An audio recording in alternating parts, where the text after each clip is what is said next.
قرية برغيثة الكردية من عشائرها البسكان والكيتكان، وعوائل من العرب سكنوا في الفترة الأخيرة وفدنا من مناطق العربية أثناء تغيير ديموغرافي ومشروع حزام العربي. عدد سكانه حسب إحصاء التعداد السكاني لعام 2004 995 نسمة، أما الآن حوالي 1900 نسمة، ومساحة القرية 1100 هكتار تقريبا.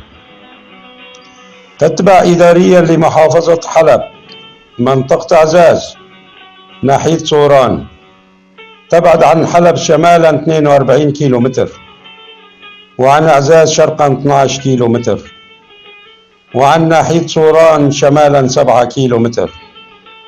تحدها من جهة الغرب قرية كفرغان، ومن جهة الشرق قرية قراكوبري، ومن جهة الشمال قرية حور كلس، ومن جهة الجنوب قرية طقلي.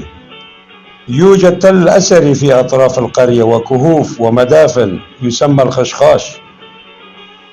بناء التل في عهد الخوريين، ودليل على ذلك بوجود قطع فخارية في وسط التل تدل على ذلك، وسكنها الرومان وبيزنطة، وهناك نقوش على جدران الكهوف، ووجود قطع نقدية رومانية وبيزنطية.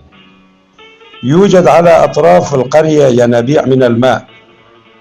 تعرض القرية عبر التاريخ على سياسة التتريك والتعريب وفرض اللغات عليهم، أولها أثناء الاحتلال العثماني، والثاني تدريس باللغة العربية وتكلم باللغة الكردية ممنوعة مما نسوا لغتهم، والآن يتكلمون اللغة التركية والعربية، ولكن لم ينسوا أصولهم الكردية.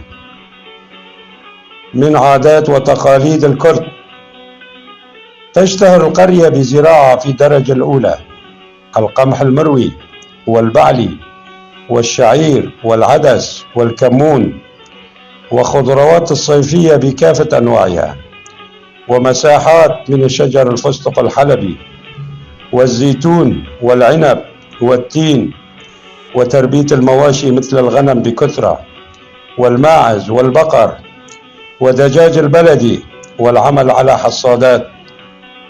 تعرض القرية إلى تخريب لعدة مرات، وخاصة أثناء انسحاب فصائل منها في عام 2014 ودخول داعش إليها لمدة عامين. تعرض الأهالي إلى خطف وتعذيب وذبح على يد الداعش، وبعد عامين قبل انسحاب داعش منها خرج جميع الأهالي من بيوتهم إلى العراء، وفخخ 85% من منازل والمحلات القرية، وحرق بعض البيوت وانسحاب منها.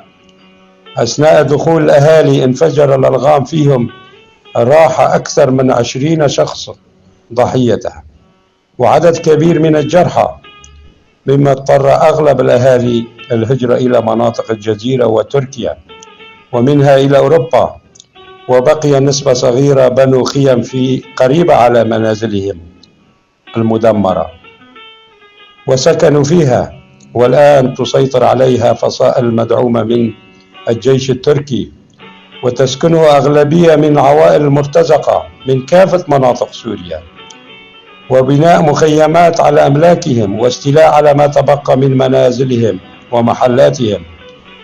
المعلومة من أحد أشخاص سكان المنطقة، وأنا ألقيها بصوت محمد الأحمد، والشكر للمحامي علي عبد الله كولو.